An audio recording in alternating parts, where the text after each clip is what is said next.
اعوذ باللہ من الشیطان الرجیم، بسم اللہ الرحمن الرحیم۔ ماہ رمضان المبارک کے 8ویں روزے کی دعا۔ بسم اللہ الرحمن الرحیم۔ اللہم صل علی محمد وآل محمد۔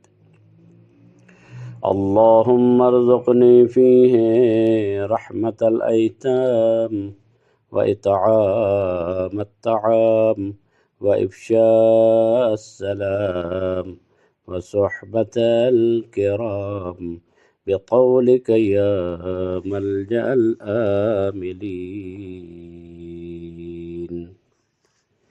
اے اللہ، مجھے اس مہینے میں یتیموں پر رحم کرنے، کھانا کھلانے، سلام پھیلانے اور نیک لوگوں کی صحبت عطا فرما۔ اپنے فضل سے اے امیدواروں کی پناہ گاہ۔ یہ دعا ماہ رمضان المبارک کے 8ویں دن کی دعا ہے۔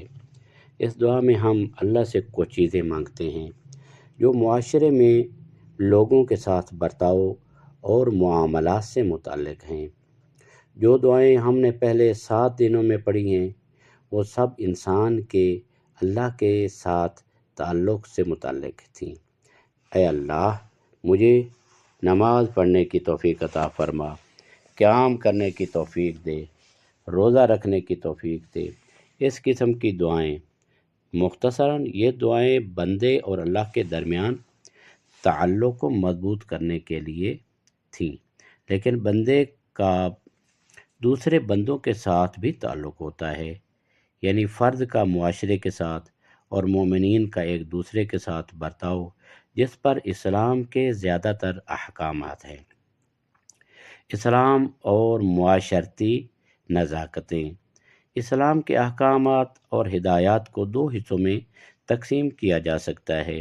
ایک حصہ ان تعلقات کو منظم کرنے سے متعلق ہے جو بندے کو اللہ کے ساتھ رکھنے چاہیے، اور دوسرا حصہ ان ہدایات اور قوانین سے متعلق ہے جو مسلم معاشرے کے افراد کے درمیان تعلقات، معاشرتی آداب، لین دین اور اس جیسے معاملات کو منظم کرنے کے لیے ہیں۔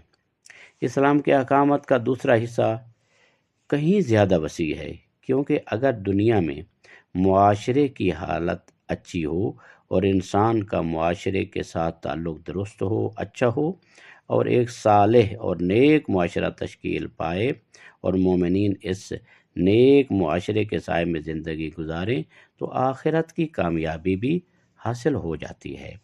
آخرت کی کامیابی اسی پر مبنی ہے، اور اگر ہم چاہتے ہیں کہ ایک نیک معاشرہ، صالح معاشرہ تشکیل پائے، تو ہمیں اسلام کی دی گئی ہدایات پر عمل کرنا ہوگا۔ لوگوں کو ایک دوسرے کے ساتھ کیسا برتاؤ کرنا چاہیے، ہر طبقے کا دوسرے طبقے کے ساتھ کیا رویہ ہونا چاہیے، اسلام کی اخلاقیات بھی اسی حصے میں آتی ہیں۔ انسان کو نیکی کرنی چاہیے، احسان کرنا چاہیے، کسی کو تکلیف نہیں دینی چاہیے، ظلم نہیں کرنا چاہیے۔ ایسی باتیں جو ہیں، یہ ہدایات اس بات سے متعلق ہیں کہ مسلمان ایک دوسرے کے ساتھ مل کر رہیں اور اتحاد کو قائم کریں۔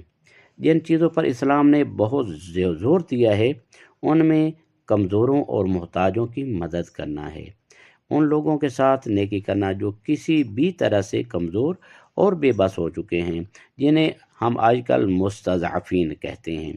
کوئی بیمار ہو جائے تو اس کی مدد کی ضرورت ہے، اسے مدد کی جائے، اسے محبت کی ضرورت ہے۔ کوئی غریب ہو جائے تو اسے مہربانی اور احسان کی ضرورت ہے، یا کوئی یتیم اور بے سہارا ہو جائے اسے مدد اور حمایت کی اشد ضرورت ہوتی ہے۔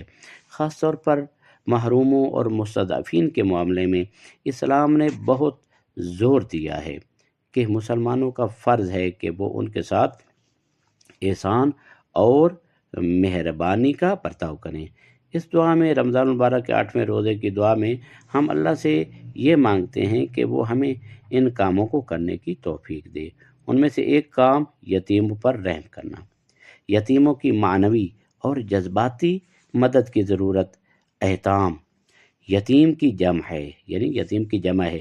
یتیم وہ شخص ہے جس کے والدین میں سے ایک یا دونوں فوت ہو گئے ہوں۔ یتیم ان کمزوروں میں سے ہیں جنہیں مدد اور رحمت کی اور محبت اور پیار کی شدید ضرورت ہوتی ہے۔ ہم یہ نہیں کہہ رہے کہ یتیم صرف مادی لحاظ سے محروم اور بے بس ہو گیا ہے، نہیں، وہ معنوی لحاظ سے بھی محروم ہو گیا ہے۔ مادی لحاظ سے ہو سکتا ہے کہ اس کے والد مالدار تھے، اس کے لیے وراثت چھوڑ گئے جس کی حفاظت بھی کرنی ہے تاکہ اس کا مال ضائع نہ ہونے پائے، لیکن اصل بات یہ ہے کہ یتیم والدین کی محبت سے محروم ہو گیا ہے۔ یہاں مسلمانوں کا فرض ہے کہ وہ والدین کی جگہ پر وہ محبت فراہم کریں جو وہ اسے والدین دیا کرتے تھے۔ یہی وجہ ہے کہ دعا میں کہا گیا ہے، اے اللہ مجھے یتیموں پر مہربان بنا اور یتیموں کے ساتھ مہربانی میرے نصیب میں قرار دے۔ مقدس شریعت اسلام میں یتیموں کی حالت کی رعایت کرنے پر بہت زور دیا گیا ہے۔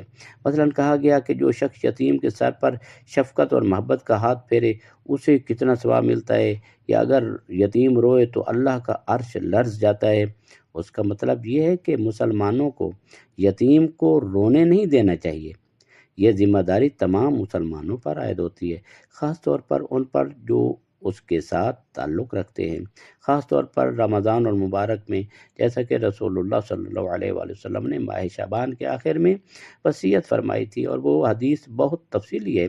آپ صلی اللہ علیہ وآلہ وسلم نے اس مشہور خطبے کے ایک حصہ میں رمضان اور مبارک کی تعریف کرتے ہوئے فرمایا، لوگوں کے یتیموں کے ساتھ مہربانی کرو تاکہ تمہارے یتیموں کے ساتھ بھی مہربانی کی جائے، یعنی لوگوں کے یتیموں کے ساتھ مہربانی اور محبت کرو تاکہ اگر تمہارے یتیم ہوں تو لوگ ان کی رعایت کریں، ان کے ساتھ محبت کریں، ان کے حقوق ادا کریں۔ یہ بات قرآن میں بھی آئی ہے کہ اگر تم یتیم کا حق ضائع کرو اور اس کی پرواہ نہ کرو تو تمہاری اولاد بھی دوسروں کی بے مہری کا شکار ہوگی۔ یہی وجہ ہے کہ دعا میں کہا گیا ہے، اے اللہ ہم اس رمضان کے دن میں تو اس سے مانگتے ہیں کہ تو ہمارے دلوں میں یتیموں کے لیے ہمدردی اور مہربانی پیدا فرما۔ اس دعا میں دوسری درخواست اطعام الطعام، کھانا کھلانا ہے۔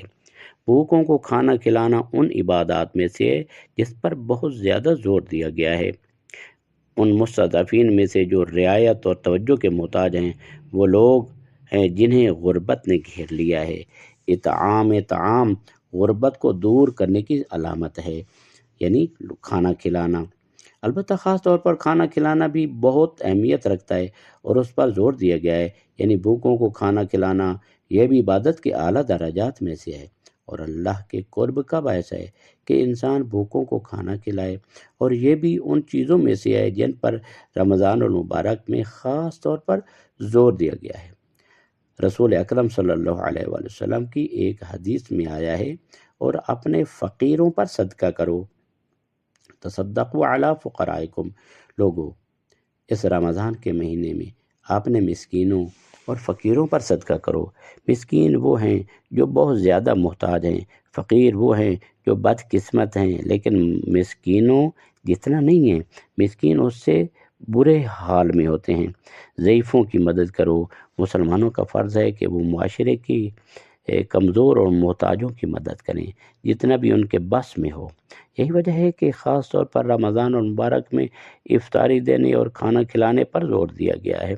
یہ بات بھی ذہن میں رہے کہ یہ اطعام صرف اس صورت میں نہیں کہ دوسرا شخص ضرور فقیر اور بھوکا ہو، البتہ وہ لوگ اولویت رکھتے ہیں۔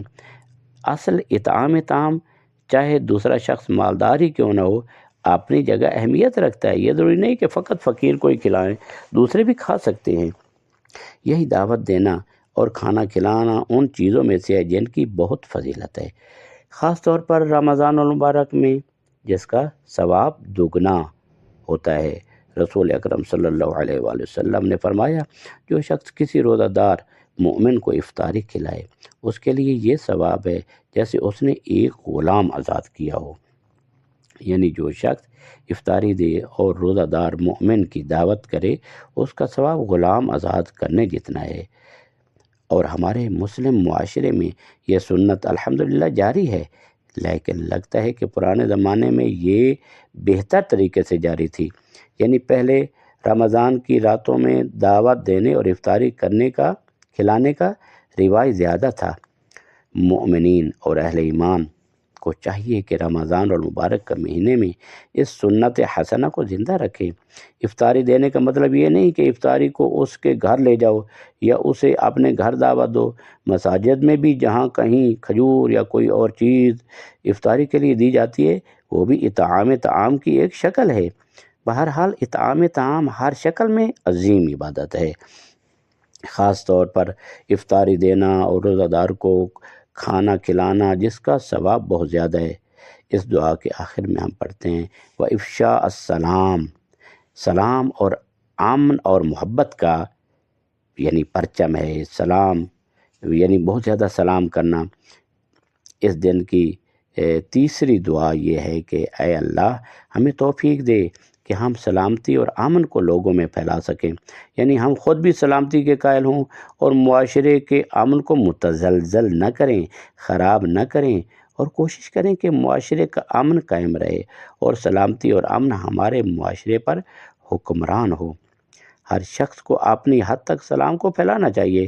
افشاء السلام کا مطلب یہ ہے کہ امن اور محبت کو پھیلاؤ، یہ بھی عظیم عبادت ہے۔ ایک حدیث میں آیا ہے کہ رسول خدا صلی اللہ علیہ وآلہ وسلم نے فرمایا تم میں سے بہترین وہ ہے جو کھانا کھلائے، سلام کو پھیلائے اور رات کو نماز پڑھے جبکہ لوگ سو رہے ہوں، یعنی نماز شب پڑھنا بہت عظیم عبادت ہے۔ ائمہ معصومین علیہ السلام نے ان چیزوں کو المنجیات یعنی وہ چیزیں جو انسان کو جہنم کی آگ سے بچاتی ہیں ان کے طور پر ان کو ذکر کیا ہے۔ جو چیزیں ہم اس دعا میں پڑھتے ہیں وہ ان اہم ترین چیزوں میں سے ہیں جو انسان کے اپنے ہم نو لوگوں کے ساتھ تعلقات سے متعلق ہے۔ اس دعا میں ہماری ایک درخواست یہ بھی ہے کہ نیک لوگوں کی صحبت نصیب ہو۔ 8ویں دن کی دعا میں ہم کہتے ہیں اے اللہ ہمیں نیک لوگوں کی صحبت نصیب فرما، یعنی ہمیں توفیق دے کہ ہم نیک لوگوں کے ساتھ رہیں، نیک لوگوں کی صحبت اختیار کریں۔ ظاہر ہے کہ انسان کے اوپر اس کی صحبت کا رنگ چڑھتا ہے۔ اگر برے لوگ ہوں تو ان کی بری صحبت کا انسان کے اوپر حتماً اور ضرور اثر پڑتا ہے۔ لہذا نیک لوگوں کی صحبت انسان اس جتنا نیک اگر نہ بھی بن سکے تو اس نیک کی خوشبو تو اس انسان کے اندر سے ضرور آئے گی۔ اسلام کی ایک اور اہم ہدایت جو تربیت اور تزکیہ نفس میں بہت زیادہ مؤثر ہے وہ یہ ہے کہ اچھے دوست اور اچھے ساتھی کا انتخاب کیا جائے۔ انسان کی زیادہ تر برائیاں اور نیکیاں برے دوست یا اچھے دوست کی وجہ سے ہوتی ہیں۔ اسی لیے اس دعا کے اس حصے میں ہم درخواست کرتے ہیں اے اللہ ہمیں نیک لوگوں کی صحبت اور دوستی نصیب فرما۔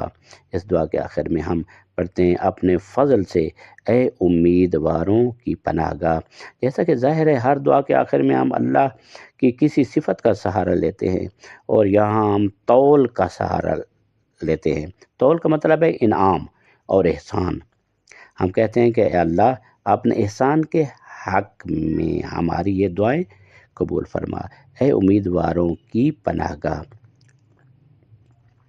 لہذا ہمیں توجہ کی ضرورت ہے کہ ہم ماہ رمضان المبارک میں کس قدر دوسروں کے لیے فائدہ مند ہیں، ورنہ اگر دوسروں کے لیے فائدہ مند نہیں ہو سکے تو اس کا مطلب ہے کہ رمضان المبارک کی روح ہمارے اندر پیدا نہیں ہو سکی۔